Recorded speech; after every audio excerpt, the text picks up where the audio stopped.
Deus. Aleluia. Vamos abrir as nossas Bíblias no Salmo 46.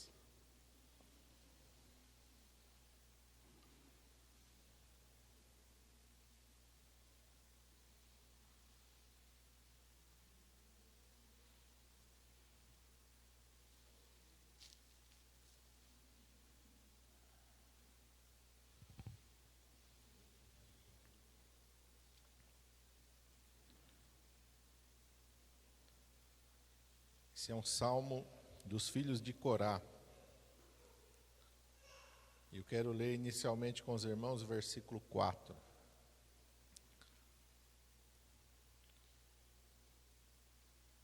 Onde está escrito assim: há um rio cujas correntes alegram a cidade de Deus, o santuário das moradas do Altíssimo. Feche teus olhos. Pai, em nome de Jesus, nós estamos diante da Tua presença, Senhor, nesta manhã. Meu Deus, e nós estamos aqui, Senhor, para continuarmos nesta presença tão gloriosa, Pai. Tu tens já falado conosco através do louvor, Tu já tens manifestado a Tua presença e a Tua unção, ó Pai. E podemos senti-la, Senhor amado, se movendo em nosso meio, ó Pai. E sobre as nossas vidas, continua falando conosco, ó Pai. Continua, Senhor, a Tua obra sobre as nossas vidas, ó Pai. É o que nós pedimos em nome de Jesus. Amém. Corá foi um homem que se rebelou contra Moisés, lá no deserto. Corá foi um homem que foi um dos cabeças de uma rebelião contra Moisés e contra Arão. E a palavra de Deus diz que ele se juntou a Datã e Abirão e promoveram um racha no meio da congregação, porque eles, por Moisés e Arão serem irmãos, ele falou: não, esse negócio aí não está certo não, Deus não usa só vocês, Deus usa a gente também, nós também somos tão servos de Deus quanto vocês. E Moisés se irou, porque Deus é que o tinha chamado e que tinha escolhido Arão, seu irmão, para ser sacerdote. E ali, quando eles se rebelaram contra Moisés, a palavra do Senhor diz que eles ajuntaram 250 homens, cada um com seu incensário, ficaram ali perto da tenda da congregação. E os três estavam ali liderando aquilo. Datã e Abirão ficaram nas suas tendas, e é o que tudo indica, Corá estava com aqueles 250 homens ali perante a tenda da congregação. E Moisés orou ao Senhor. Falou: Senhor, o Senhor que me separou, o Senhor que chamou Arão, se estes homens morrerem como morre qualquer homem, então o Senhor não é na minha vida, não foi o Senhor que me chamou. Mas se o Senhor criar alguma coisa nova, e a terra abrir a sua boca, e esses homens foram entregados vivos, então essa congregação vai saber que o Senhor foi que me separou. E a palavra de Deus diz que saiu fogo da presença do Senhor e consumiu aqueles 250 homens. E a terra abriu a sua boca, e Datã e Abirão, com tudo que tinha, foram tragados para as profundezas da terra. E a palavra do Senhor diz que, porém, os filhos de Corá não pereceram junto com seu pai. Talvez eles não tivessem apoiado seu pai, com certeza eles não se ajuntaram com seu pai nessa rebelião. Ficou um remanescente dos seus filhos. E depois, quando Davi aqui vai instituir as turmas do serviço do templo que ele constrói em Jerusalém com Salomão, ele deixa a ordenação. Os filhos de Corá estão aqui, eles estão usados por Deus, são servos do Senhor, para que se cumpra aquilo que Deus tinha falado para Moisés: o filho não vai pagar pelo pecado do pai, nem o pai vai pagar pelo pecado do filho, cada um vai pagar pelo seu próprio pecado. E aqui os filhos de Corá estão sendo usados por Deus, e aqui de uma maneira gloriosa, Esse Salmo 46, ele é muito conhecido. Algumas pessoas até confundem, acham que ele é um salmo de Davi, mas não é. É um salmo dos filhos de Corá. E ele fala aqui que Deus é o nosso refúgio, a nossa fortaleza, socorro bem presente na angústia. Esse é um versículo que você tem que ter gravado no teu coração. É um versículo que não pode estar desapercebido na tua vida. Porque todos nós vamos precisar desse refúgio, todos nós vamos precisar dessa fortaleza, e todos nós vamos precisar de um socorro bem presente na angústia. Não uma nem duas vezes, mas por diversos momentos da nossa vida. Nós vamos precisar.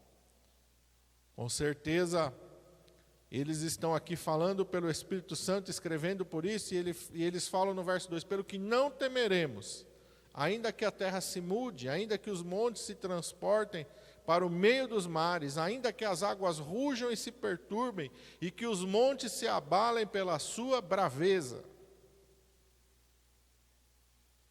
E quando eles estão descrevendo isso daqui, você pode imaginar que cenário terrível, né?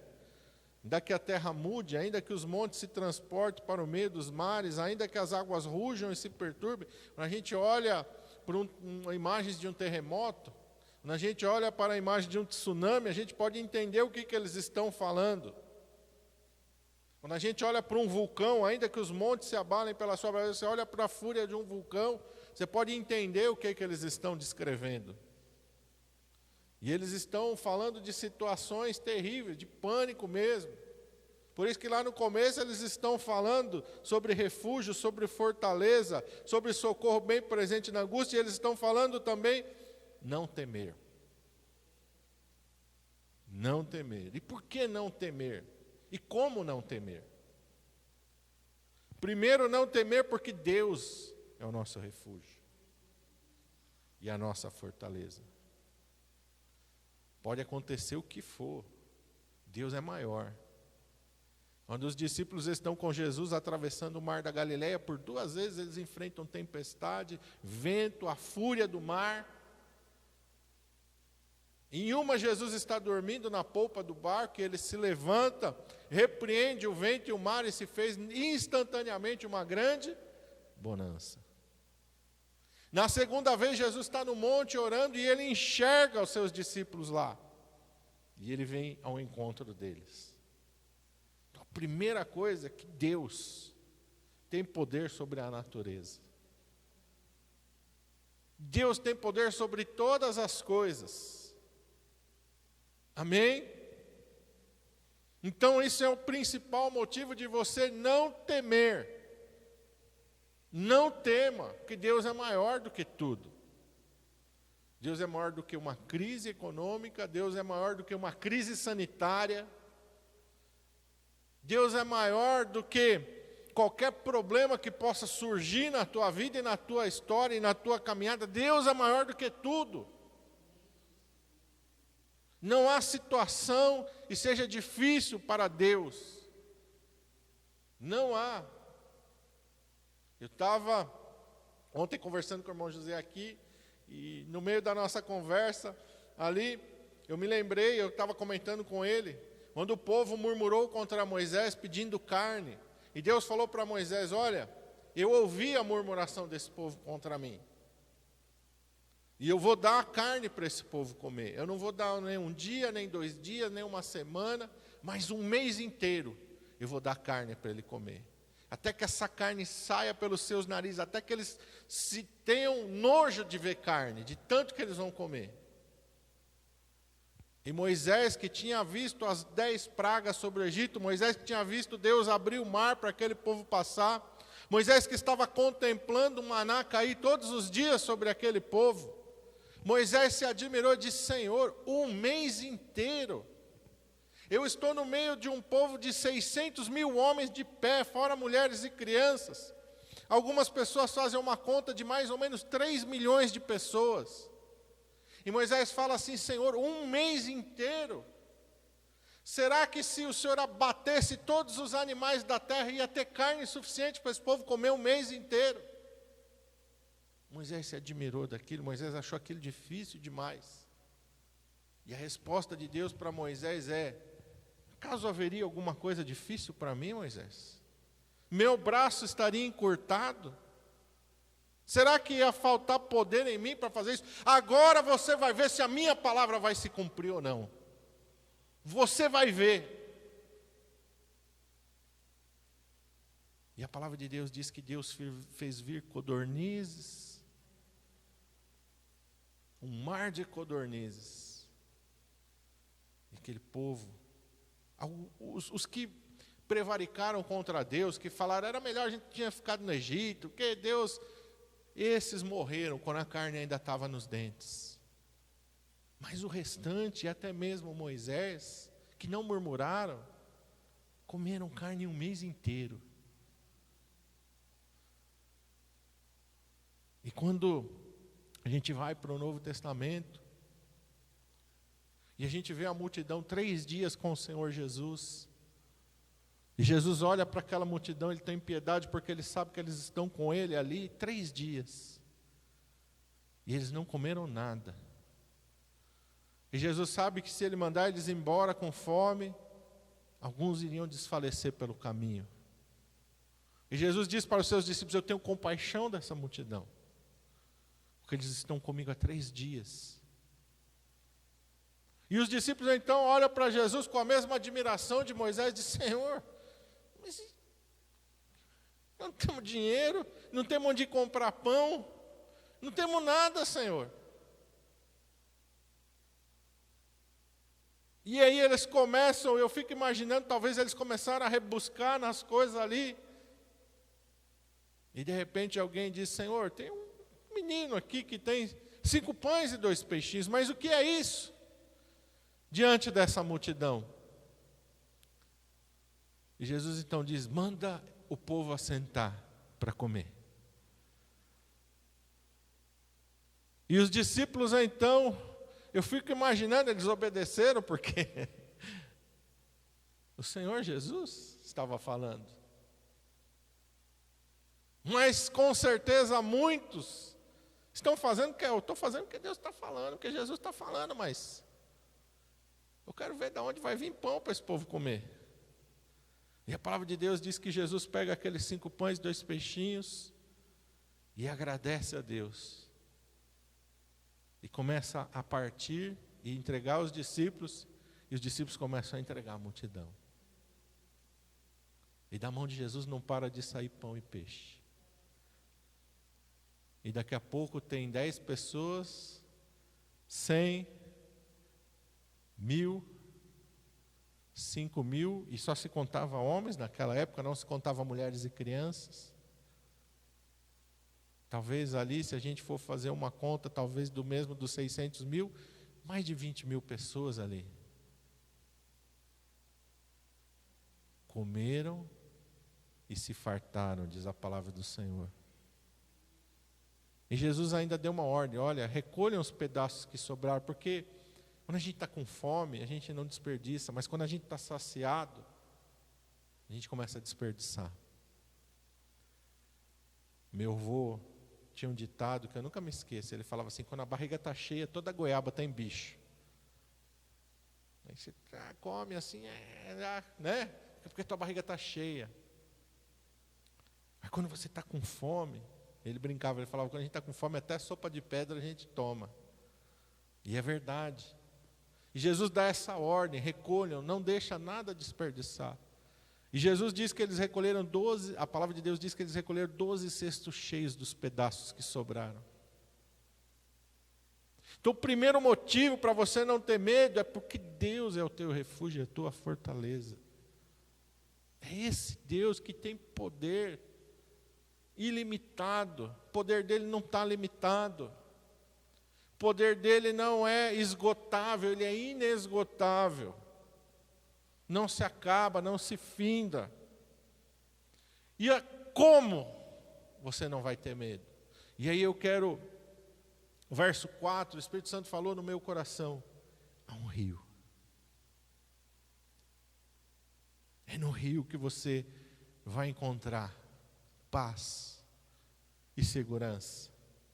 E eu fiquei meditando, Eles descrevem esse cenário de paz. De repente, no verso 4, há um rio cujas correntes alegram a cidade de Deus, o santuário das moradas do Altíssimo. Deus está no meio dela, não será abalado. Deus ajudará ao romper da manhã. As nações se embraveceram, os reinos se moveram, ele levantou a sua voz, e o que aconteceu com a terra? Se derreteu. O Senhor dos exércitos está conosco, o Deus de Jacó é o nosso refúgio. E aí mudou. O começo do salmo é um, e agora o final é outro. Por que mudou? Porque agora é diferente por causa do rio. Há um rio, há um rio, há um rio. E o Senhor me levou a Ezequiel 47, onde o Ezequiel tem a visão da restauração. Ezequiel está lá no cativeiro. A última visão de Ezequiel é Jerusalém queimada, o templo saqueado e destruído. Essa é a última lembrança que ele tem. Mas de repente o Espírito Santo, Deus arrebata Ezequiel em espírito e o faz tornar a Jerusalém. E mostra para Ezequiel a restauração. Mas aquilo que Deus está mostrando para Ezequiel não é a restauração somente física, é espiritual. E Deus mostra o templo novamente de pé, e Deus mostra as coisas, mas de repente, no capítulo 47, Deus mostra para Ezequiel que daquele santuário começa a jorrar água. Não é aquela fonte, aquele negócio, não. Águas vêm correndo pelo chão, vem correndo pelo limiar, vai fluindo água, e Ezequiel começa a olhar aquelas águas fluindo, e aquelas águas de repente elas se transformam num ribeiro, e aquele que está conduzindo Ezequiel fala, Ezequiel entra e águas que primeiro dão no seu tornozelo, de repente ele é chamado para entrar mais, as águas dão nos joelhos, de repente ele chega mais, as águas dão nos lombos, de repente ele diz, eu não podia atravessar aquele rio a não ser a nado. Aquelas águas que estavam saindo do templo de Deus se transformaram num rio. Mas não era um rio qualquer. Porque na visão Deus começa a mostrar para Ezequiel que às margens deste rio começa a brotar vida. Começam a vir animais, começam a nascer árvores frutíferas. E você sabe que Israel é uma terra de deserto. É uma terra que não tem nada assim. Você olha, não tem floresta. Quem está participando dos estudos de quinta-feira está vendo lá, conhecendo Israel lá. Está vendo? Não tem. Não é igual ao Brasil que você sai, que você vê árvore para todo lado, floresta para todo lado. Não. É deserto. Então aquela visão que Ezequiel vê, ele percebe algo. Aquelas águas têm um poder de gerar vida sobrenatural. Ezequiel começa a reparar que há abundância de peixes. Ezequiel começa a entender. E aquele rio traz a presença de Deus com ele. Aonde ele passa, ele sara. Aonde ele passa, ele transforma. E aquelas águas, elas vão até o Mar Morto. E Ezequiel entende, e Deus mostra para ele, e o Mar Morto passa a ser um mar vivo. A morte, a esterilidade do Mar Morto vai embora. Porque o rio chegou lá. Mas que rio é esse? Apocalipse 22, 1. Vamos lá, abrir? Vamos entender?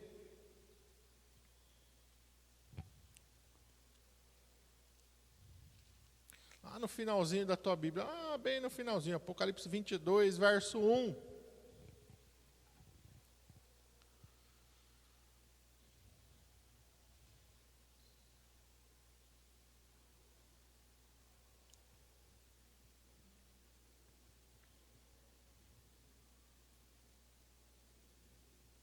E aqui João está tendo uma visão da nova Jerusalém no céu.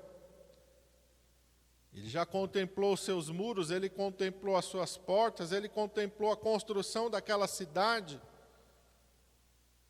No capítulo 21, mas no capítulo 22, no versículo 1, ele diz: e mostrou-me o rio puro de água da vida, claro como cristal, que procedia do trono de Deus e do Cordeiro. Estas águas que Ezequiel vê, estas águas que os filhos de Corá estão falando, este rio, é a presença de Deus. As águas aqui, este rio, o rio da vida, ele procede do trono de Deus e do Cordeiro. E uma das coisas que Jesus proclamou lá em São João, vamos lá, São João 7, versículo 37.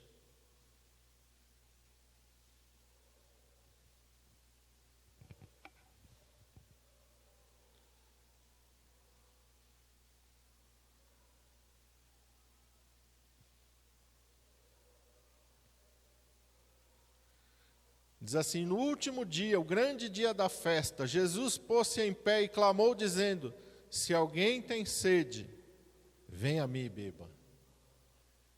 Quem crê em mim, como diz a Escritura, rios de água viva correrão do seu ventre. Amém? Quem tem sede, venha a mim e beba. O Senhor é esta fonte de água da vida. Quem crê em mim, como diz a Escritura, rios de água viva fluirão do seu interior. E quando Jesus está ali um pouquinho antes, no capítulo 4, cansado de uma caminhada, ele se assenta à beira de um poço.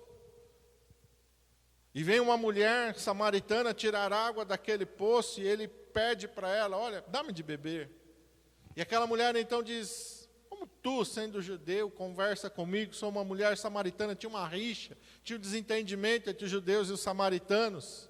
E Jesus diz: mulher, se tu soubesses quem é o que te pede, você que me pediria água, e eu te daria. Quem bebe da água desse poço torna a ter sede, mas quem bebe da água que eu tenho, nunca mais terá sede. E aquela mulher disse: Senhor, como é que tu tens essa água? Não tem como tirar. És tu maior que o nosso pai Jacó, que cavou esse poço e bebeu ele daqui?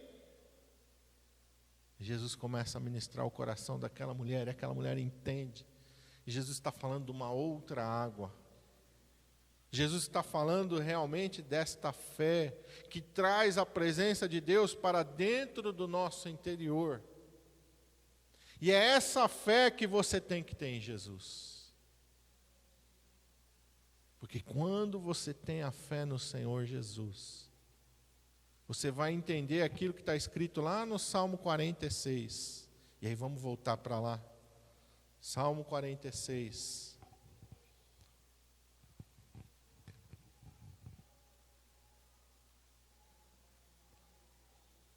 A presença de Deus vai trazer tudo aquilo que você necessita. E aí quando você entende isso, você pode estar na situação que for, mas se você está na presença de Deus, qualquer situação é transformada. O que o senhor está querendo dizer, pastor? Estou querendo dizer de Sadraque, Mesaque e Abednego, 3 jovens que foram lançados na fornalha de fogo ardente. Foram pressionados para negar a sua fé, para negar o seu Deus. Mas eles disseram: não. Vocês vão morrer, nós vamos lançar vocês na fornalha de fogo ardente. É uma situação difícil? É uma situação de vida ou morte? É uma situação que ele está descrevendo aqui, no Salmo 46, nos versículos 2 e 3, uma situação de caos. Mas aqueles jovens tinham dentro dele uma fonte jorrando, um rio. Ó rei, vou tocar, vou fazer a cerimônia de novo, é outra oportunidade de vocês se curvarem diante da estátua que eu levantei. Rei, não. Não precisa. Nós não vamos voltar atrás. Se o nosso Deus, a quem nós servimos, quiser nos livrar, Ele nos livrará da fornalha de fogo ardente das tuas mãos, ó Rei. Se não, se for para a gente morrer queimado, olha o que eles falaram para o rei. Fica sabendo que nós não serviremos aos teus deuses, nem nos curvaremos diante da estátua de ouro que levantaste. Há um rio, não havia desespero, não havia pânico, não havia medo no coração. Há um rio brotando do interior daqueles jovens. E quando eles são lançados dentro da fornalha, o fogo não tem poder sobre eles. Não porque, então essa água que tinha dentro deles apagou o fogo, não. Porque não era uma água física, era uma água espiritual. Nabucodonosor olha para dentro daquela fornalha de fogo ardente, e ele diz, não lançamos 3 jovens, amarrados dentro do fogo. Diz, eu estou vendo 4 homens soltos que passeiam dentro do fogo, como se o fogo não fosse nada. E o aspecto desse quarto, porque ele conhecia Sadraque, Mesaque e Abednego desde que eles eram jovens. Ele os levou cativos para a Babilônia. Ele que os colocou na sua corte. Mas o quarto ele não conhece. Porque o quarto é Jesus. Amém? E eu me lembro de Paulo e Silas. Estão pregando numa cidade chamada Filipos, mas de repente eles são acusados falsamente, são presos, sem ter cometido crime nenhum, e são açoitados. E a palavra de Deus diz que eles são colocados no cárcere interior, seus pés são presos em um tronco, e as suas costas estão sangrando. É uma situação de caos. É uma situação de tristeza, de choro, de angústia. Mas a palavra de Deus diz que em vez de eles estarem chorando, se lamentando, com medo, angustiados, agoniados, Paulo e Silas estão louvando a Deus. Porque é um rio jorrando do interior de Paulo e Silas. E esse rio flui e sai dos seus lábios. Os outros presos estão tão admirados que ninguém manda eles calar a boca, eles estão escutando. O que esses caras têm? Eles tomaram uma surra danada. Eles estão presos no tronco lá. Mas eles não estão chorando, não estão gemendo, eles estavam acostumados a ouvir choro, gemido, reclamação. Mas estes dois são diferentes. Porque do interior destes dois está jorrando um rio. E aqui, quando nós olhamos para o Salmo 46, este rio tem que jorrar do meu e do teu interior. Porque este rio, ele tira o medo, ele tira a angústia, ele tira o pânico, ele tira o desânimo, ele tira a ansiedade. Como Ezequiel viu, esse rio tem poder de curar, de sarar, de transformar, de trazer vida. E muitas vezes nós estamos com medo, porque nós não estamos dando vazão ao rio. Porque o rio não está fluindo dos nossos lábios. Porque muitas vezes o que sai do nosso lábio são palavras de medo, de desânimo, de angústia. Nós estamos com uma fonte de águas vivas tapada. Lembra o que aconteceu com Abraão e depois com Isaac? O que aconteceu? Abraão cavava poços e vinham os servos de Abimeleque e entulhavam os poços. Fizeram isso com Abraão, fizeram isso com Isaac, contendiam sobre os poços. Mas hoje, esse poço que tem dentro do seu coração, ninguém pode entulhar. Ninguém pode tirar esse poço de você. Você está entendendo? Só você pode entulhar esse poço. Só você pode tapar esse poço. Só você pode fazer essa fonte parar de jorrar. É isso que o Espírito Santo está falando para mim e para você nessa manhã. Hoje ninguém tem o poder de tapar esse poço dentro de você, a não ser você mesmo. Só você pode entulhar esse poço com murmuração, com angústia, com tristeza, com preocupação, com medo. Só você pode fazer com que esse manancial de águas vivas deixe de jorrar, se afastando da presença de Deus, se esquecendo dos mandamentos do Senhor. Mas se você buscar a presença de Deus, se você se voltar para os mandamentos da palavra de Deus e colocar na tua boca: Deus é o meu refúgio, a minha fortaleza, Deus é o socorro bem presente na angústia, eu não tenho motivo para temer. Esperei confiantemente pelo Senhor e Ele se inclinou para mim, ouviu o meu clamor. Salmo 40. Essa fonte começa a jorrar. E quando ela jorra, lembra da visão de Ezequiel, ela vai trazer cura, ela vai trazer vida, ela vai trazer restauração para a tua vida e para o teu coração. É isso que nós precisamos ir a Jesus. Quem tem sede, vem a mim e beba. Beba, irmão. Vai na fonte que é Jesus. Vai na fonte que é a palavra de Deus. Tem muitas pessoas hoje com medo. O que se alimenta do quê? Da televisão, do jornal. Não, irmão, se alimenta da palavra de Deus. Porque se você se alimentar da televisão, você vai ficar com medo. E aí você vai achar que a tua salvação é a vacina.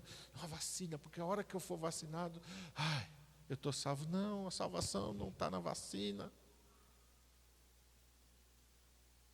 E a doença não pode te matar, se você estiver abrigado no Senhor.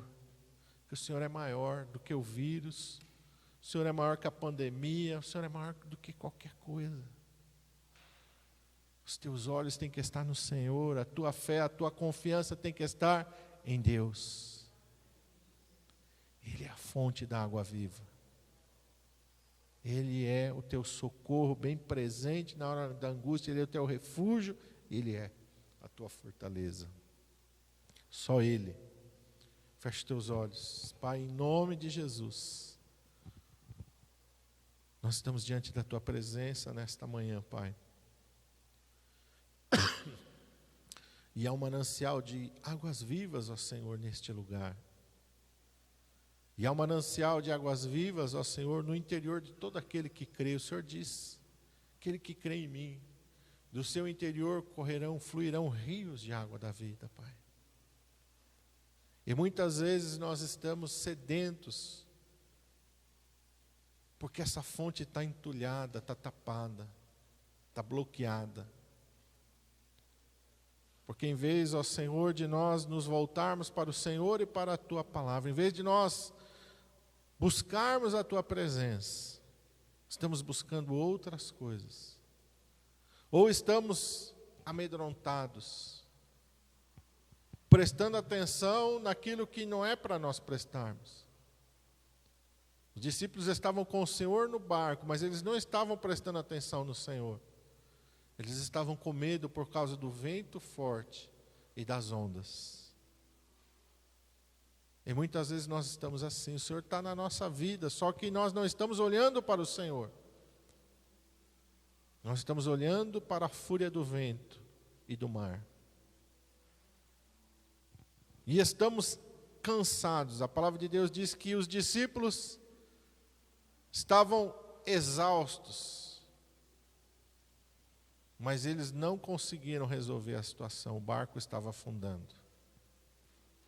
E assim também somos nós. Quando nós tentamos lutar na nossa própria força, com a nossa própria capacidade, nós vamos nos esgotar e não vai ter resultado nenhum. Porque só alguém maior que o vento e que o mar é que tem poder de trazer bonança. E nós somos menores. Mas a tua palavra diz que quando eles já não aguentavam mais, clamaram ao Senhor. A tua palavra diz que o Senhor repreendeu a incredulidade deles. Homens de pequena fé.